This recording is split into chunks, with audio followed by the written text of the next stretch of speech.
The narrative thrust of the main campaign is so strong, so compelling, stakes so, like, meaningful. Not necessarily, like, at all the time, like, oh, the world is ending, like, oh, the stakes are high. But, like, to the character, it felt so important. Hello, everybody, and welcome to the official GameXplain review discussion for Marvel's Spider-Man 2 on PlayStation 5. I got to play it, Adam got to play it, and we are here to give you our thoughts in this review. Adam, I'm going to start off with you. Coming off of Marvel's Spider-Man 2018, coming off of Miles Morales, Spider-Man 2, where does it land for you? What are your thoughts? I think it's the best superhero game ever made. Even better than Arkham City. Oh my god. So you're talking story, combat, traversal, all of these elements. It's just firing. Everything. It's a technical marvel. Ooh. It's just fantastic combat. The swinging, the exact same. It's still absolutely brilliant. The map is bigger, so you have more of New York to explore, which I know Jake really enjoyed because you used to live in New York. And I think the story is better. It's darker. It's deeper. There's some seriously heartfelt moments in this, even in the side quests. And every single thing about this game, I love. Adam, I'm right there with you. I think this game is masterful. I would call it a masterpiece. I think it's the best superhero video game of all time. I think it is one of, if not the best, of these Sony first-party, character-focused, third-person action games. I am so blown away by this game. And I think I have had a little bit of a struggle with AAA sequels lately, where I felt like the original game hit so hard for me, and then the sequel let me down a little bit. It was too much of the same. And Marvel's Spider-Man 2 does not have that problem for me. I feel like they went back to the drawing board, and they made everything that was compelling about those first games more so. They said, how do we better articulate the feelings that we want to inspire in our players? The first thing for me is the combat. You do so much of it in this game, of course. Swinging around, going from combat encounter to encounter. And a huge thing for me is that in the original games, I never loved how you would go into that gadget select screen, your web gadgets, and time would slow down. Very Ratchet and Clank from Insomniac, like picking your weapon, And everybody always said about that 2018 Spider-Man game, it makes you feel like Spider-Man. And I never quite felt that way because I was like, there's a level here that is transcending the game. There's a dissonance where I'm no longer Spider-Man. I'm a person playing a game who has the ability to stop time and make my choice. And in this game, they got rid of that. There is no more little sub menu that you can go in to give yourself an easier time and make decisions. Now it's all on like hotkeys and hot buttons. So you have a few mapped and you just like press two buttons together, you do your abilities. So right then and there, already, combat better. The web swinging. There's an option you can go into the menu to turn down the assistance of how much the game helps you steer. And for me, the web swinging feels far less canned and automatic, like it's on autopilot than it did in the first game. It's still very similar. You're gonna pick the game up. You're gonna know exactly what you're doing. It's gonna control well. It's gonna be familiar. But I do think there was a little bit less of a hand on the stick, and most importantly for the swinging, you have more options. You have more you can do while you're swinging. You have funny little tricks that you can do, and not like tricks you do in the air, but like you can do that tether thing where you're on the ground and you pull, that move is so cool. Boosh, and you can unlock a move that lets you do a complete like 360 spin around, so you get a lot of momentum. That's amazing. But of course, the flight suit. The flight suit was something I was resisting when it was revealed because I play a Spider-Man game to swing. I'm not trying to fly. I was wrong. The flight suit is transformative to how this game plays, because what it does is it makes your brain, your mental stack, far more active, where you're looking at the environment going, okay, I flight suit here, I hit that little fan that shoots me up, and then you're really taking things in your environment that you weren't doing before. And for me, the biggest compliment for this game is the interweaving of the narrative and its gameplay. Not only are the small moments sentimental and meaningful and earnest and sweet, and they landed for me, but the big moments, the set pieces, they rival some of Spider-Man's best movies and animated stuff. Like, it is like jaw-dropping. It is like amazing in a way that I forgot AAA video games could be, to be quite honest with you. And the stuff happening there, and the way I say interweaving with the gameplay, because my big issue with a lot of AAA video games lately has been that they don't understand completely that a big story beat, a big moment for the narrative should be accompanied by a transformative element in the gameplay. And this game gets that. They keep giving you a new thing, more stuff, surprises, a way that changes how you think about the gameplay, how you think about the combat, how you think about the traversal. And not only is it surprising, but it makes those narrative moments more impactful, more memorable, and like in your head, the degree of like becoming Spider-Man and becoming this new hero, it just keeps churning up and up and up, and I am just blown away with this game. Again, masterpiece, freaking fantastic. I came in thinking I was gonna like it. I did not. I cannot believe how impressed I am with this game. I think this is a must play. I think it's a game you buy a PlayStation 5 for. Yeah, just I don't even know where to go from there. I don't. Yeah. I think where to go from there is to just explain the opening sequence of this game and how it is. I think it just epitomizes absolutely everything that you said there. It gets story, it gets set piece, it gets just being technically brilliant. And basically, the introduction section is this big Sandman set piece where you and Miles are flying around, and the game is reintroducing you to all the previous mechanics from the other two Spider-Man games. But it's just how it does it is that you don't even realize that you're in a tutorial. Because I've played quite a few sort of older games, like say PS3 gen recently, and one thing that a lot of them games did wrong was that when you are in a tutorial, you feel like you're in a tutorial. You feel like the game is holding you back so that it can teach you whatever it's trying to teach you. But here, when you are swinging around a massive Sandman in the middle of New York, you are like, oh my god. This game is teaching me all of these mechanics, teaching me how to swing, it's teaching me how to dodge things. But I don't care because I'm just enjoying it so much. And oh my god. Yeah. Like on the technical side, sand, like having that sort of animated sand is always just like, it's always a disaster in games. It either doesn't look good or it tanks the frame rate. But this game, from how it looks to how it runs to how it feels, like Insomniac, I think we all knew Insomniac are absolute wizards. They have been wizards since the PS1 era. They've made all of my favorite games, Spyro, Ratchet, and now this is my favorite, probably my favorite sort of Ubisoft checklist open world game. And every single thing that they touch just turns to gold, because I don't think they reach the narrative heights, let's say, of other studios, like say a Naughty Dog. While I still enjoy their stories, I just think Naughty Dog are just an extra step above them. But I think the average quality of everything that they do is higher than any other studio around. Yeah, I think so too. Man, that sand fight, it reminded me, I didn't mention this earlier, but the audio-visual experience of playing this game is unmatched. Like, and it's even from the very start where you're like fighting some sand people, and the way that like the punches and kicks like sound on them is like, it's somehow correct. And throughout the entire game, I have little moments like that I'm like, who even thought to do this? Who even, like, to design something this way? And, hand in hand with this, the DualSense, your PlayStation 5 controller, the entire game, it is just like a treat to hold this thing and feel what's gonna happen moment to moment. They make moments that call attention to themselves, and there's like you beat a Sandman thing, you get a rock, you crush the rock open, you pull those triggers down to do it.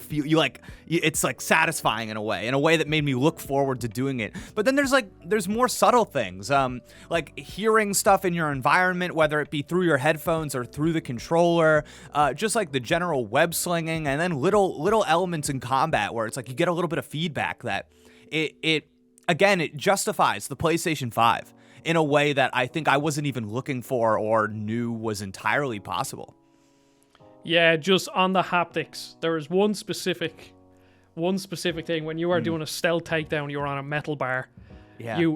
web swing the guy down on the ground, you pull him up, crack his head off the bar, and the controller makes this like a twang noise, and you're just like, that sounds exactly how I would imagine that would sound if I did it myself. And I don't know if it's the speaker that's doing it or it's the rumble is like rumbling a certain way, but whatever it is, it's amazing. And the same, like the tension on the triggers when you're swinging is still there. Even the noise when you're going through the map, how the controller makes different noises as you hover over things. When you take out your wingsuit, there's like sort of wind blowing through the controller almost as you're flying. It's I don't know. Insomniac, I just love them. I love them. Yeah, it's as simple as that. I just love them. They've always made brilliant games. Like Rift Apart 2 years ago or whenever that came out was the same, where I think the haptics weren't as good as how they are now, but I do think either this or Returnal are sort of the two best implementations of the haptics. 100%. And since you bring it up, I do feel this is the most Ratchet and Clank feeling of like Spider-Man game out of the now 3 of them. It's crazy the things that happen here. You if you're a Ratchet and Clank fan, I feel like you will take note and appreciate how they were able to kind of like incorporate all of the lessons they've learned from their history of games into this one. But as we go forward, I think when we get towards the end, we'll kind of come back and we will talk about some things that are maybe considered by some to be spoiler-y. But I want to clarify, we're not going to be talking about like any spoilers. One, we're not allowed to. But 2, we wouldn't do that. So there's not going to be anything that's going to shock you or whatever. But like, if there is like a little, element of the story that's in the first hour or 2 of playing the game and you don't want to hear any of that, then forget about our story parts. But we're going to save that for the spoiler stuff towards the end. Okay.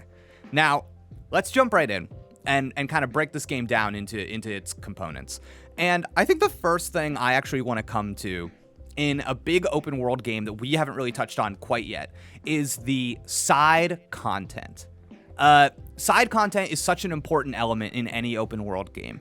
And I feel like anytime an open world game comes out, there's such discourse about like what makes a good side, piece of side content, what makes a bad one, what makes something annoying. Like you hear like fetch quests, oh, I don't like that. This, oh, it's not memorable, this kind of thing. And I think this game really digested like all of that discourse. And you can see the wheels turning, where with almost every piece of side content in this game, I felt like they kept asking themselves, okay, who is the operative character here? How do we make them memorable? Can we give them a backstory? How do we inform the player about this piece of side content so that it is memorable, meaningful, impactful to them? And then the second thing is, I actually felt like Insomniac had some Nintendo Kirby DNA in here, where every time I went over to do a little side mission, I was impressed with like, oh, I'm doing this now? Oh, I'm doing this. Oh, I didn't even know this was in the game. I'm doing this now. And that element was something I enjoyed far more than I expected to. Adam, what are your thoughts on the side content? Any favorite kind of missions, least favorite kind of missions? Well, stuff like see, that? I think this is where we differ mostly about this game, is that, like, don't get me wrong, this game is still absolutely phenomenal. But one of the biggest criticisms, and one of my biggest criticisms of specifically Spider-Man 2018, was the slower sections. I didn't mind, when you're walking around as Peter and you're having, a nice heart-to-heart with a character or something like that.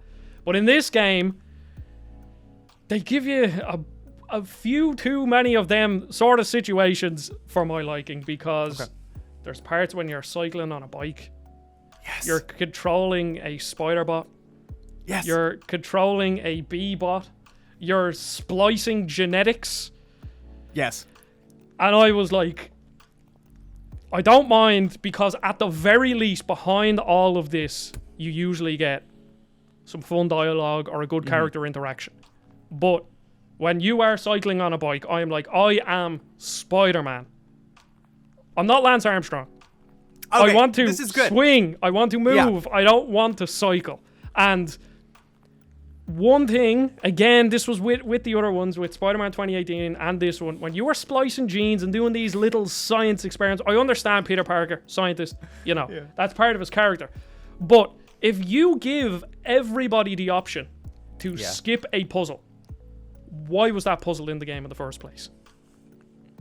I hear you. Now I'm glad you acknowledged though. You're like, you do get some like fun dialogue, some character stuff, because to me, I think that's the difference. I love embodying this person, and to me, like, Spider-Man is Peter Parker, and I like he's sitting there doing the gene things, and every so often he'll have a line that's just like, oh gee whiz, if I combine the acetamines with the, and I'm kind of like, yes, I want this, actually. And I think something for me about this game is that I've been meditating on this a lot.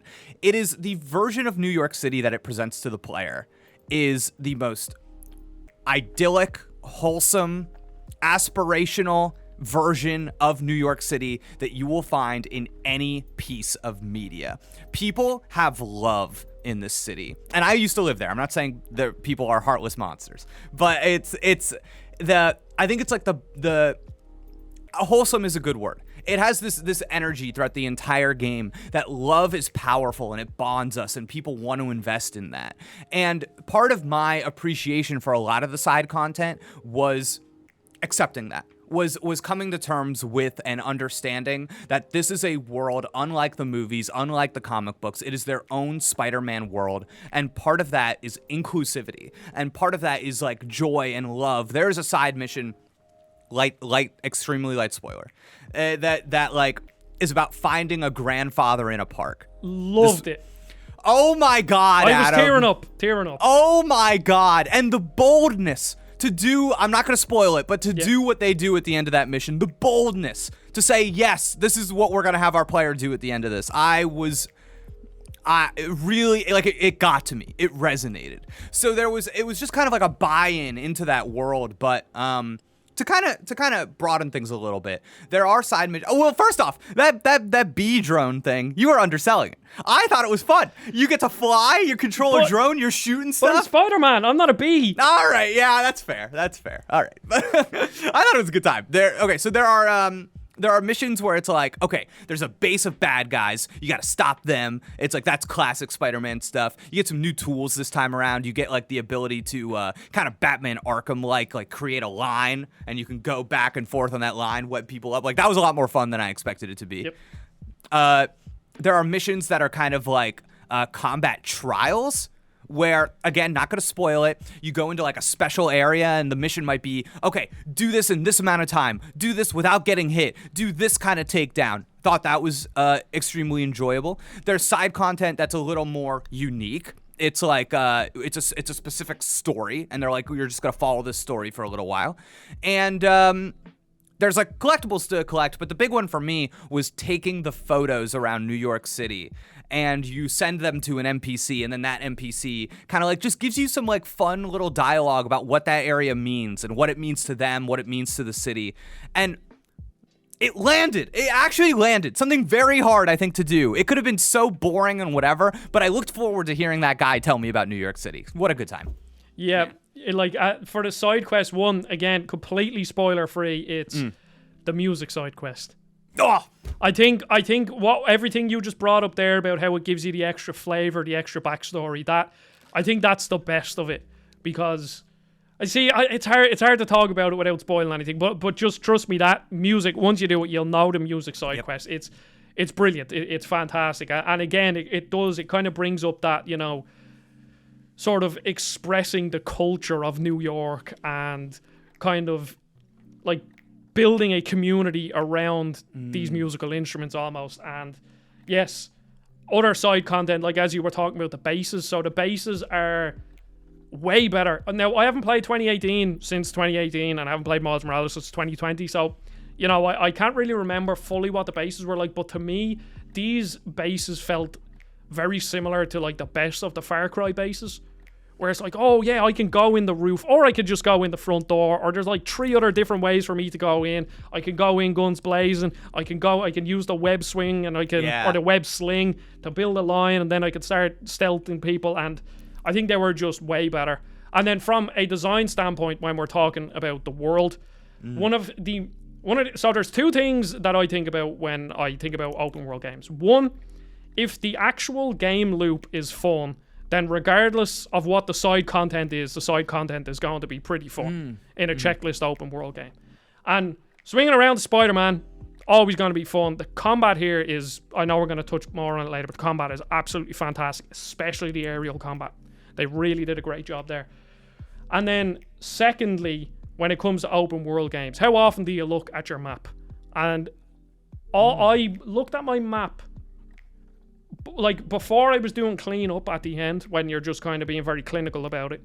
I maybe looked at my map 5 or 6 times, because when you're flying around, right click or click in the right analog stick, it sends a pulse, and then from there you don't need to open your map. You can see where all the wind shafts are, so that you can get around quickly. You can see, oh, there's a base over there, oh, there's a spider bot over there, oh, there's that, and you're never looking at your map ever. And while you were talking about the map, the fast travel, Jake, in this game, oh, the fast travel is the fastest fast travel I've ever seen in my life. You hover over any single point on the map. It's not like you have specific points where the game kind of keeps it in the background. It's like, oh, well, at any point they might want to click here, so we'll kind of somehow keep this rendered in the background. No, doesn't matter where you click. Hold down triangle, takes maybe, 1.5 seconds, and then bam, you're in. I was absolutely blown away. That's a little delight in this game. This game is full of little delights. Another little delight in Marvel's Spider-Man 2. Yeah, random crimes. This is a big part of being Spider-Man. You know what I mean? You're on your way to go do something, and then the police. Okay, I gotta go help. And you run over and you go to go help, and maybe you're playing as Peter Parker, and you go, wait a second. Miles Morales is already here stopping the crime. So you help him out, you clear out all the bad guys, and then you walk over to him. And what do, Adam? Do we want to say it? Oh, should we not say it? I don't know. Should we? I thought we were going to say it. Okay, we'll say it. Okay. Do it, Jake. All right. They do the little points? Yeah, they just point at each other. And then there's other ones where they hug. Yeah. And it's just, it's very, very wholesome. And like, as they're doing it, they're quipping to each other. And I think, random question, Jake, does that make you want to have co-op? Yes. Yeah. Yes. Okay. Yes. I've always been that person though. Yeah. I'm a co-op sicko. Yeah. Well, you enjoyed Gotham Knights, so. I did. Like, yes. No, but it's not. Let's not bring up Gotham Knights in this review. Okay, but as you were talking about that band mission earlier, it reminded me of something I wanted to bring up, which is the not just the wholesomeness, but sometimes the authenticity in the characters and the people that this game is representing. So like Miles Morales and the way that he talks to his mother is, I have a mom that grew up in Puerto Rico, and she's a Cuban immigrant, and the way that they talk to each other and like switching between Spanish and English, and like my being able to, just as a human being, as an individual, being able to understand these people and feel a little bit at home as they are talking to each other, and like turn off the subtitles and just be like have that, it resonated with me and made me feel like I was talking to my mom. And I say that I've said that so few times in my entire life. And like just having like a multicultural background and to have like a piece of media, I feel like represent that authentically. And man, it just like every conversation between them for me, and because of that, was such a delight. And there are so many underrepresented backgrounds present in this game that I'm sure there are moments like that will resonate with other people that didn't even show up on my radar. So I think that's something really cool about this game that I just want to give a little tip of my cap to. Yeah, well, I think that just, I've never been to New York, but that's just the impression that I get of New York, that it is everybody, everywhere. Yep.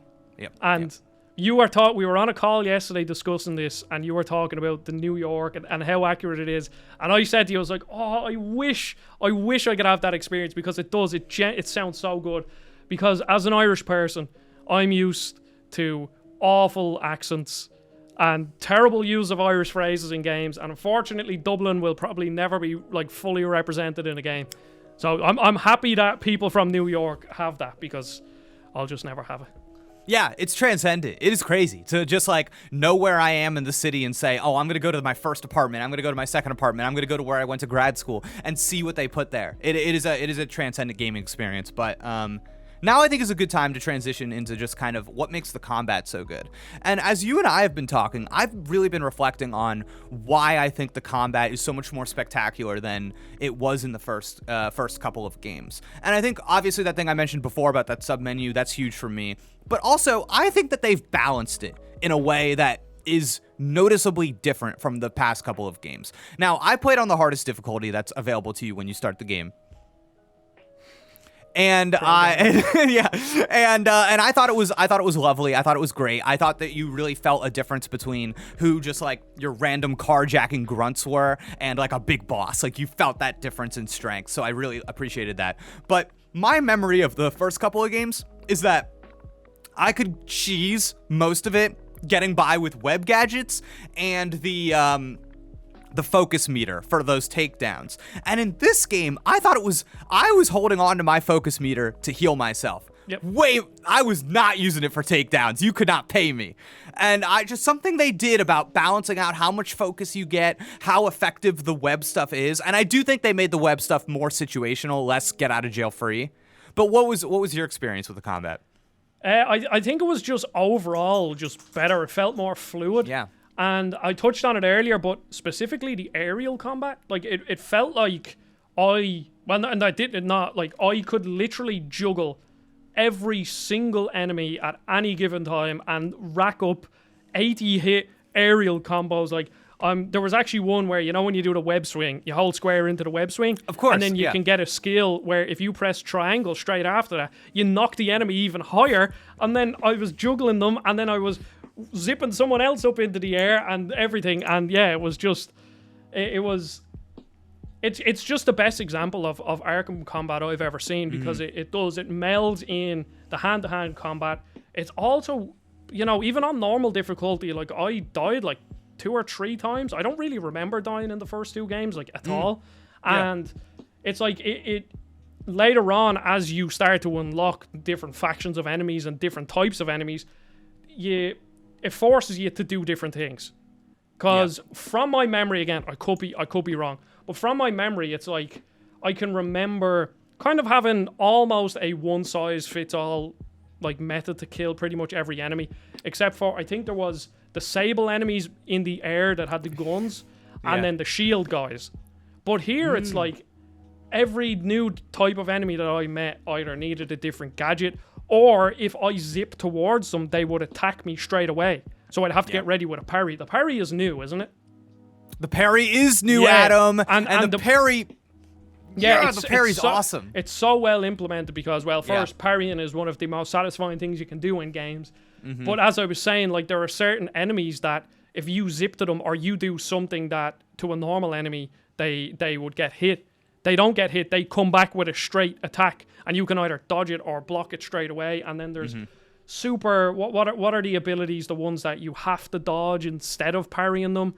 And you've, like, 4 different gadgets. You have a load of different like abilities to use between Miles and Peter, and there's just so much, and the skill tree has a slight bit of options to it. Every second or third thing you can choose between which one you'd prefer, and that's where I really built them into complete aerial monsters. Because I dealt more aerial damage. There was like a couple of other things I can't remember off the top of my head, but yeah, the aerial combat was where I, like, if you'll be watching my gameplay here, and I'd imagine literally 90% of the time I'll be off the ground. Yeah, of course. Oh my god. And just the genius of the combat design of like square is your attacks, triangle is your web, O is your dodge, X is like your mobility, your jumps, and being able to like all of those, they change depending on where you are and what you're doing, but they're still like those actions, and being able to like get a familiarity with what's going to happen when you press any of those at any given time. And like you said, the parry to me is like giving people like me that love playing on the highest difficulty and getting really good at the combat, giving them another level of like, okay, you could always dodge, you could always press O, you could always, but if you feel like you're really on it, now you can press this R1 thing and get a little bit more bang for your buck.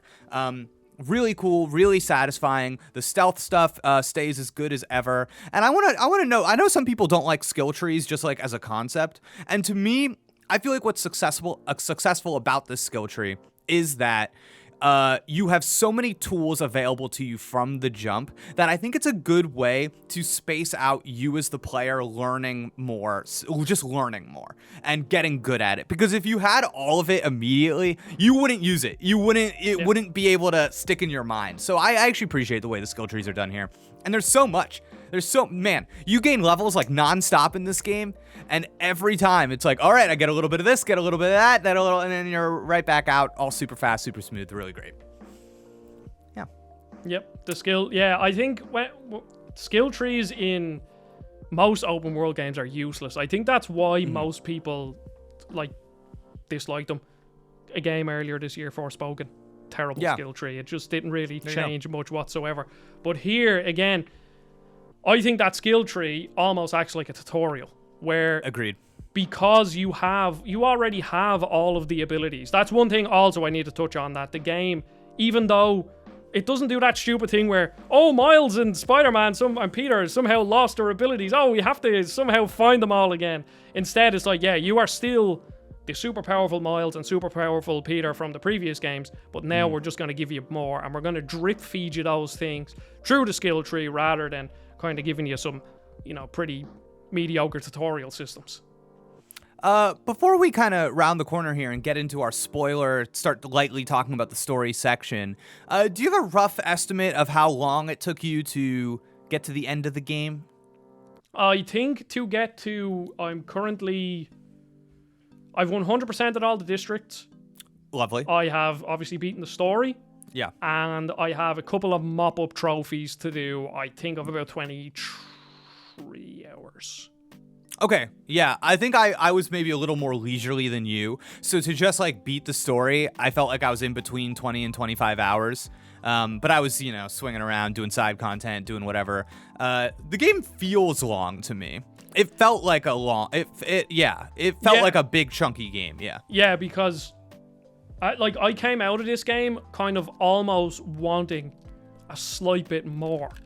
Not much more, but maybe one or two extra missions in the side quest trees, or maybe one or two extra story missions. Not because the story felt incomplete or anything, just to kind of give me more of it. And that is a way better situation to be in than this game being, because I know, there's a big discourse. Oh, this game is only 25, 30 hours. Oh my God. It's like, it's 25 or 30 hours of some of the best open world game you will ever play. It's not like they're giving you 25 hours of some mediocre Ubisoft 7.5 out of 10 sort of game. I felt like we were never killing time. I felt like we were never padding it out. So, the story is meaningful at every jump, and my arc of playing this game is going, oh my God, it's a 10, thinking it was over.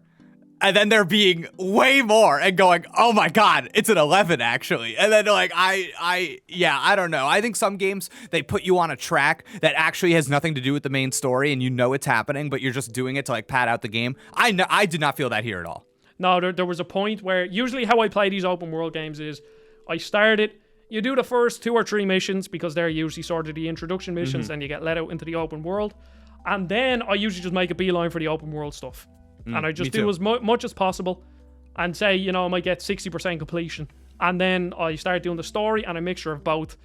But after about 10 missions of this game, there was one mission in particular that just got me. And I just beelined the story from there. I was like, oh my God, this is so good. And it's earlier on this year, I played Sea of Stars. Brilliant pacing. And I think this game is up there with that, where the pacing of the game is brilliant. Where even when I felt like I was doing side content, I didn't feel like I was missing anything. And then once I was in the story, it never felt like any minute was wasted. It was either a slow moment that gave me a cool backstory with a character, or a cool moment that kind of, tugged on my heartstrings, or it's this big bombastic action piece that there's just combat and there's particle effects and I'm swinging around and here's Miles behind me helping me out, and then there's stuff flying over my head and absolutely everything is going on. And I think it sort of like it's why people like Marvel stuff. Yeah. Where it's just non-stop fun. Non-stop fun. It has plenty of comedy, plenty of touching moments. Yeah. And then just really high quality, just everything. Like a really like high budget everything. Yeah, and to kind of speak to what happened there with you, I feel like it's that the narrative thrust of the main campaign is so strong, so compelling, stakes so like meaningful. Not necessarily like at all the time like, oh, the world is ending, like, oh, the stakes are high, but like to the character, it felt so important. And I'm the same as you. Normally, like, the first thing I do is go around, do every open world thing I can do, then I'll get to the story. But with this, I was like, I am living this TV show right now. I need to keep going. So yeah, really good. Again, hats off. But now let's give some specific examples, because now we're gonna turn over into just beginning of the game. Light spoilers. We're going to say some things that maybe the most, litigious of you might not want to hear, but just something that maybe, Adam, is there something that you felt particularly impactful about the beginning of the story that you would consider a light spoiler? See, I think the game kind of starts off, in comparison to the end of the game, I think the game starts off kind of slow. Yeah. Where there was moments... There was one specific moment near the very start that is a spoiler, and I won't spoil it. And I think Jake knows the moment. Now I'm afraid that I am going to spoil. Oh, well, yeah. So, as we said, the start of the game is just bonkers, bombastic, over the top Sandman set piece. You're just like, yeah, this is brilliant. And then it kind of gets into the mundane Peter and Miles stuff. Where Miles he's currently, I think he's just finishing up high school, secondary school, and he's in the college application phase, and he's kind of going through the same stuff that Peter went through, where it's like, how do I balance real life with Spider-Man stuff? And then Peter is dealing with the end of Spider-Man. Right. And once a moment came, that's when the story gripped me. And to be honest, I forget exactly when that happened. I know it was earlier in the game, but once a moment happened where you go to a spot and then he starts talking to himself about different things, and then you can see that he's like, oh, this is getting him. And then that was the first time I was like, oh, no, that wasn't nice. Yeah. I didn't like that. And I think there's something to superhero movies that, because they're so uplifting, when them moments of realness hit, I think they hit harder. And they hit harder for me throughout all the Spider-Man films. When it comes to like superhero stuff, I'm not massive into superheroes. I've completely fed up on the Marvel stuff. But even back as watching the Raimi movies and then watching the Tom Holland movies, whenever Spider-Man has one of them moments, I'm like, oh, it gets me. Because it's like, it's just a complete difference of the absolute craziness of him swinging around the city and, oh, this is so fun. And then all of a sudden he's like Peter and he's talking about, well, I can talk about the end of Spider-Man 1, can't I? Oh, yeah. Yeah, and he's talking about the death of Aunt May. You're just like, oh, that's not good. Yeah. I'm right there with you. I actually think I am a superhero fan. I'm not like the biggest Marvel movie fan, but I think what impressed me about the writing in this story is just to bring up a few things that we all already know from trailers and stuff. Obviously, big part of the marketing of this game is that Venom is involved, and I know everybody's wondering about how it's going to play out. Not really going to talk about it, but Kraven is also involved in this game, something we already know. And I think with a compliment I want to give in this review, the thing that stood out to me was I was impressed by this game, how narratively focused it was, and every single character and theme was connected. Like, Peter is dealing with something, and it's the same thing that Miles is dealing with through a different lens. And weirdly, Kraven's kind of dealing with the same thing through a different lens. Yeah. And like, what Venom is doing is pulling on that same string, and they're all pulling on the same idea, stretching it as far as they can, and like seeing who's gonna, it's really impressive. And I think if you're gonna play this game and you're gonna have a special attention towards the narrative, keep in mind like the words they say about what they're struggling with and how those words apply to all of the characters. I was really impressed, and I'm not going to spoil it now, Adam, because I liked how you keyed it up. But that moment that you were talking about, where you go to that place felt so real to me. The way they created it in the game, and just like slowly taking it in, thinking it, like it felt injected with meaning in a way that was like Naughty Dog vibes, and it just really impressed me and spoke to me. Yeah, but it's interesting. It's an interesting game narratively, because I think going in, I felt like the marketing was trying to hype it up as this is a dark game. This is a darker version of whatever. And coming out of it, I'm not 100% there. That's not where I come down on it. But I did find it at times mature and meaningful. But most of all, I thought it was sweet and kind and soft, and like it was heartfelt. And I think that's where it like soared for me. Not necessarily in it being like, oh man, I gotta make big choice. I gotta make tough choices right now. This is it wasn't that. It wasn't that for me. Yeah. Yeah, I do think that the game was a fair bit darker than the other ones. I think about this is it. It's like it's impossible to discuss it without getting into spoilers. But I know. Yeah. Like there's the game at a point in the game, it's significantly darker than the others. Agree. Yes. Obviously. Yes. Yeah. Yes. Yeah. And what is literally going on? And I think that might surprise people. I think it might take some people by surprise. There's one point in my mind where they cross a line, and I was a little bit like, all right. Yeah. I think I know what moment you're talking about. Yeah. So, yeah. But anyways, I think, is there anything else, Stray, that came to mind before we wrap things up? Give it our score. The suits, really cool. Oh, the suits. I don't think we want to spoil what any of the suits are, but like the Raimi suit is in it. That was in Spider-Man 2018. That's not a spoiler, but the Raimi suit, that's the one I played with like 95% of the time. Special mention to the bosses. Oh, special! Thank you. Yeah, the bosses were actually very fun and challenging. Yes. Did you find? Yeah, they were honestly, you really had to think about them. You really had to know, when your abilities were off cooldown, what your abilities did, which gadget should I use when, and I died a couple of times against the bosses. Oh, 100%. And you feel that, to me, it's like the dichotomy between fighting a bunch of enemies, kind of like zipping around, being up in the air, using like that way that Spider-Man fights, and then having to, meet this boss that maybe is more of like an immovable object. That is like a thick, chunky, strong guy, and being like, okay, now how is Spider-Man different fighting this thing? And you feel that difference. You go, oh my God, he's not as good here. He's not as good against this as he is against that other.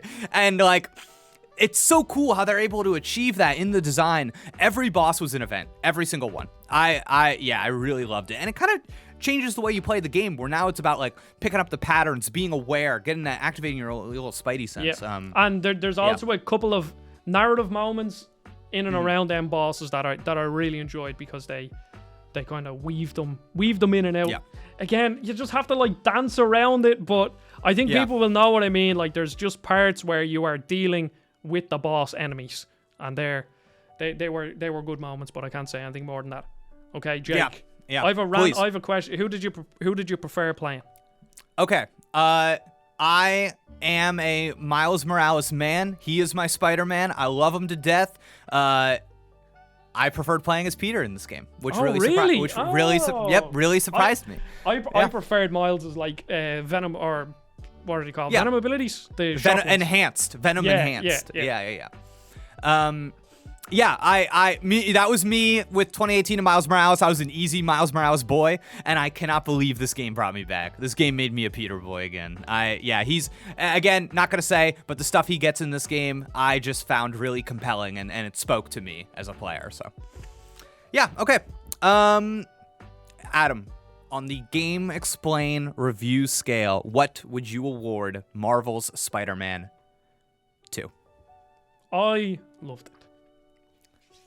I think if it if it learned not to give me gene splicing and not to give me B I'm a bee and now I'm a spider walking around some vent doing some random crap that I don't give a crap about. And just gave me more Spider-Man, which is what we're all here for. I think it potentially might have pushed it, but yeah, I loved.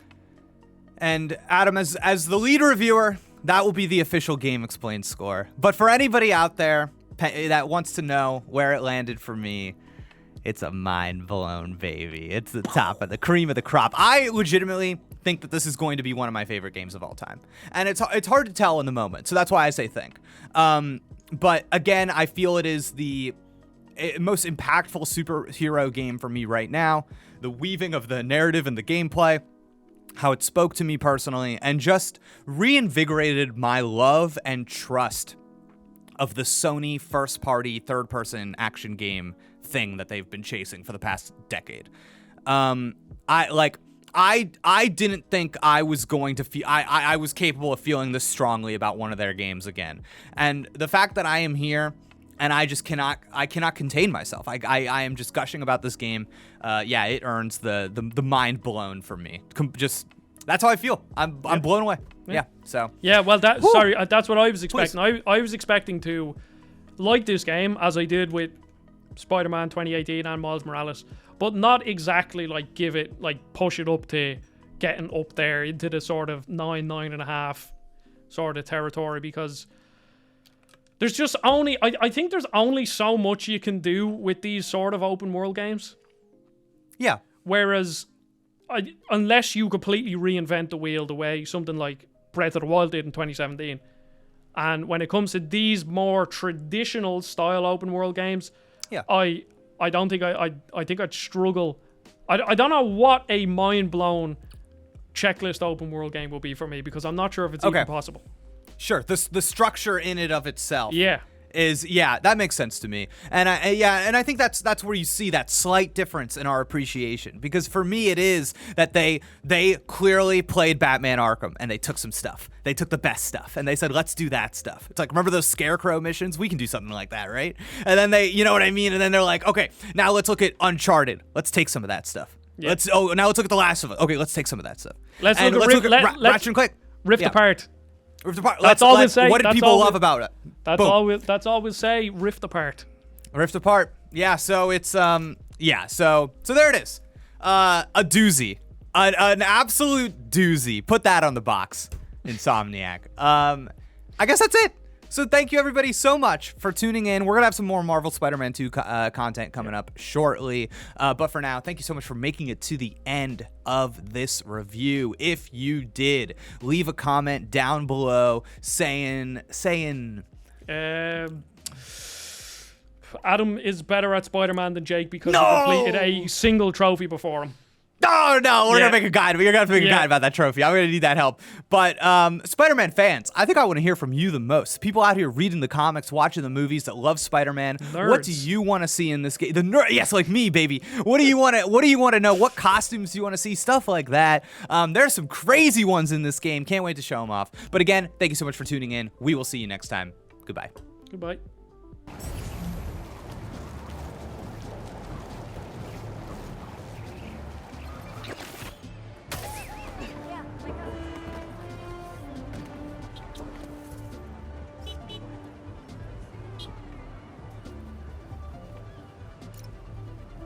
Yeah, that'll definitely work.